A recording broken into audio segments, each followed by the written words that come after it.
I'll show you what happens in the field goal. Murray out of the pocket. 7 seconds. 6 seconds. Murray heaves it downfield. It is. Oh, it's caught. It is caught. DeAndre Hopkins. Miraculous. It's Murray magic.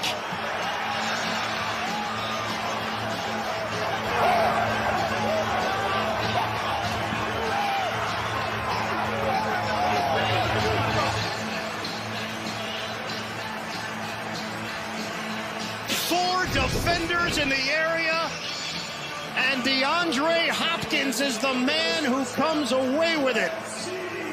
He went over the top of Tre'Davious White. Jordan Poyer came in late. He's got Micah Hyde on it.